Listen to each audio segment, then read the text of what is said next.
Hello guys, welcome back to my channel. In today's video, I'm gonna show you how you can save Instagram Reels in gallery. If you're new to our channel, subscribe and turn on the notification in order to not miss any videos from our channel. Let's move on to the video. Firstly, open up the Instagram app. Now from the home screen, pick the reel that you want to save.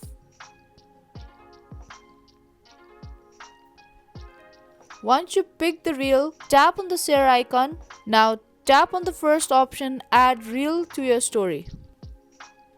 Adjust the size however you like to save the video. Now tap on the three dot on the top right corner. Now here you can see save option on the menu. Tap on it.